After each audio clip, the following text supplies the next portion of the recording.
जय गुरुधाम।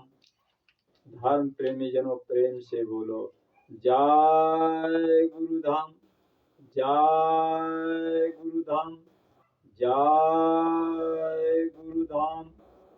सिराज नाम। आज हम आप सबों को अब धीरे धीरे अपनी भक्ति की डोर में पकड़ा करके अब धीरे धीरे ऊपर उठते हैं और जीवात्मा को ले चलते हैं ऊपर। अब ऊपर की डगर में हम चलते हैं जब तब गुरु की जरूरत पड़ती है। गुरु के सानिध्य में ही हम जो नाम दान मिला रहता है उसकी डोर पकड़ करके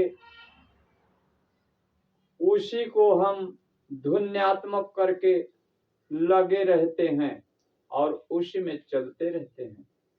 आज हम बताएंगे कि ये सांसारिक जीव कितना अपने को नहीं समझ पाए, अपने को नहीं समझ पाए क्या कि हम मानो हैं, माँ और नौ, जिसमें कहते हैं कि नौ माँ, माँ माँ माँ का दर्जा यानी जिसने पैदा किया उसको जो नव जीवन देता है वह एक शक्ति रूपेण अब उसी को माँ कहा गया। उससे ही हम सब मानव आए। अब देखिए, अब जिसने सबको पैदा किया, जन्म दिया, अब उस एक शक्ति रूपेण शक्ति को ही जो आह्लादनी शक्ति कही जाती है, आह्लादनी शक्ति, जिसका न कोई और है, न छोर है, न कोई जन्म है, न मृत्यु है, न आना है, न जाना है, न आदि है, न अंत है। अब समझने की कोशिश करिए, हम आप सबों को कहाँ ले चलना चाह रहे हैं।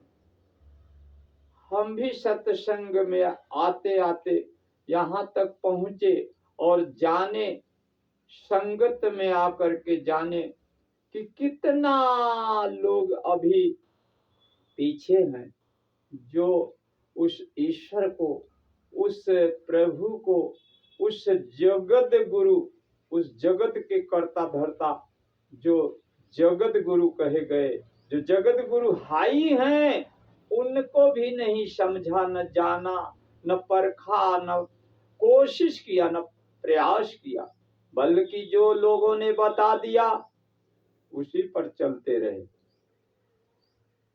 जो लोगों ने बता दिया उसी पर चलते रहे।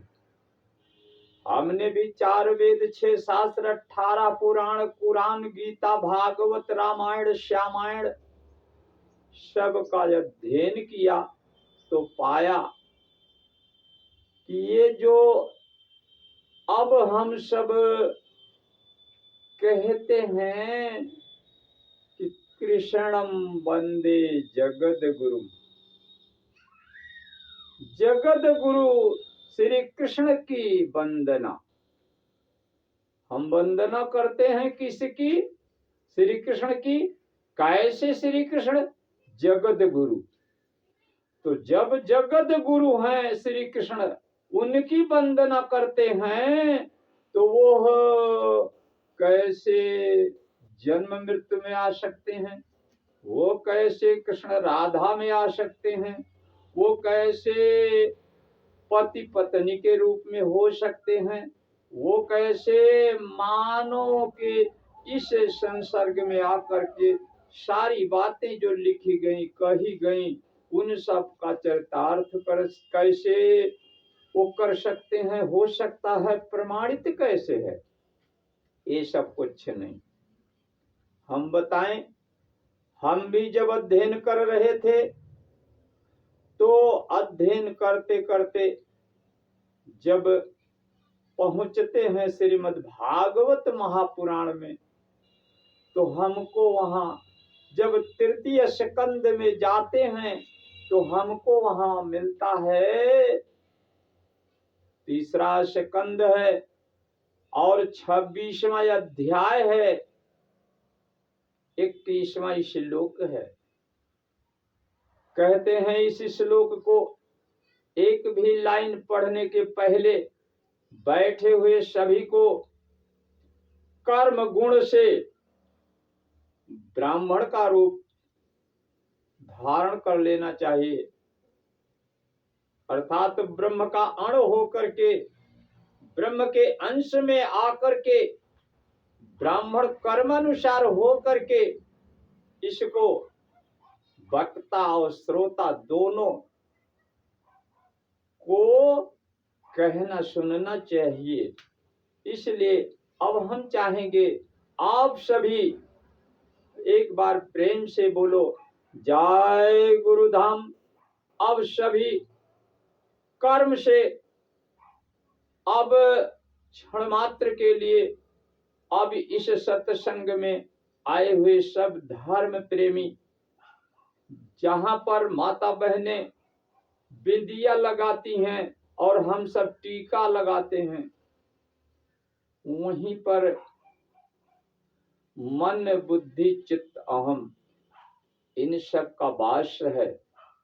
उसमें से चित्त जो है वही तन महदात्मकम, वो महत तत्व है, दैट इज वासुदेव। उसी को वासुदेव कहा गया।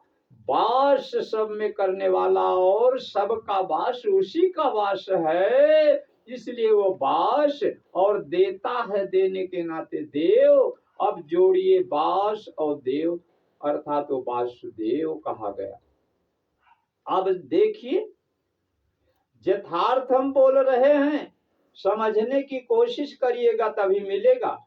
लेकिन उस श्लोक को बोलने के पहले सब टीका तो लगवा लीजिए। अब लगवाइए, अब सब टीका लगवा ले रहे हैं।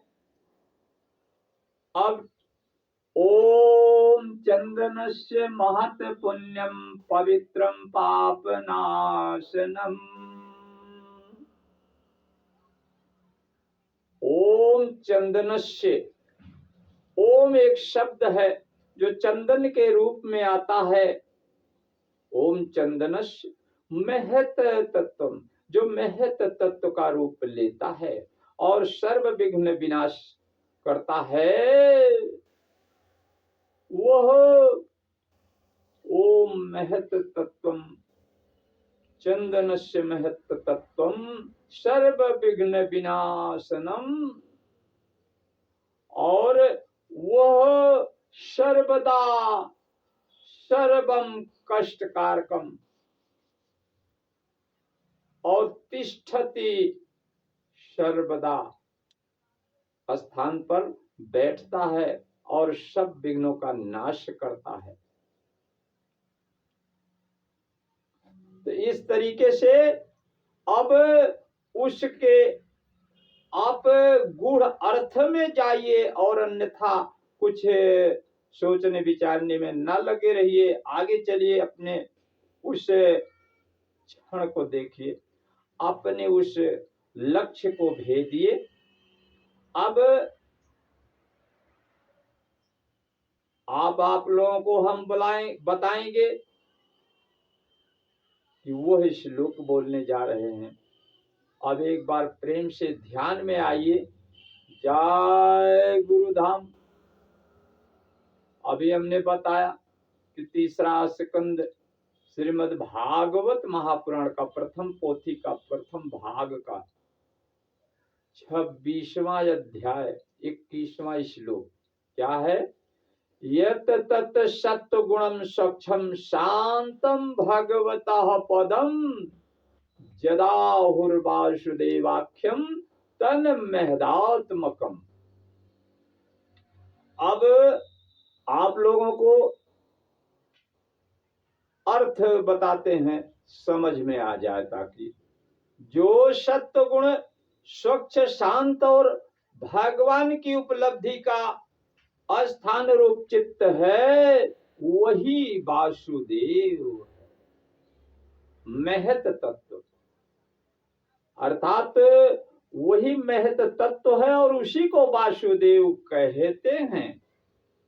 ये तो समझ में आ गया ना आप? वासुदेव महत तत्व। अब इसी को अध्यात्म की दृष्टिकोण से यानी ड्यू टू मेडिटेशन अब समझने की कोशिश कीजिएगा कि जिसे अध्यात्म में चित्त कहते हैं, अध्यात्म में चित्त कहते हैं, उसी को अधिभूत में महत्त्व कहा जाता है, जिसमें अधिष्ठाता क्षेत्रज्ञ और उपास्य देव वासुदेव है। इसी प्रकार अहंकार अधिष्ठाता रुद्र और उपास्य देव शंकर्षण है। इसी प्रकार अहंकार में अधिष्ठाता रुद्र और उपास्य देव शंकर्षण है।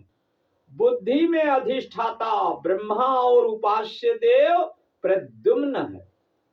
और इसी तरीके से मन में अधिष्ठाता चंद्रमा और उपास्य देव अनिरुद्ध है।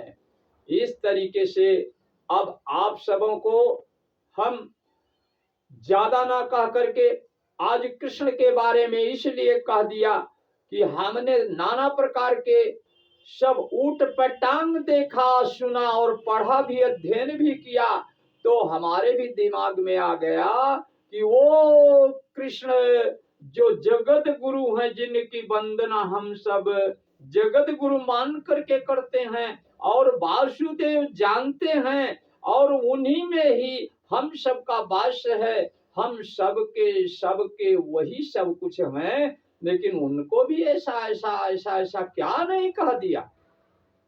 तो आज हमने सोचा कि कृष्णम वंदे जगत गुरु पर ही एक छोटा सा वीडियो। तो अब हम ज्यादा ना कह करके छोटा सा ही करना चाहेंगे और यहीं तक ले हम इसको अब रख करके ज्यादा ना कह करके और इसी पर आना चाहेंगे और ध्वन्यात्मक अपने लाइन पर अपने रास्ते से आप लोगों को ले चलना चाहेंगे और कहेंगे कि हमने वीडियो में जैसा पीछे बता दिया है कि 3 ही बातें महत्वपूर्ण हैं भक्ति में। नंबर 1 सुनो, नंबर 2 गुनो, नंबर 3 धुनो। अब उसमें आओ और अब ध्यान से कहो, जय गुरु धाम जय जय सुख धाम, जय गुरु धाम जय जय सुख धाम, जय जय जय श्री राज नाम। प्रेम से बोलो जय गुरु धाम, जय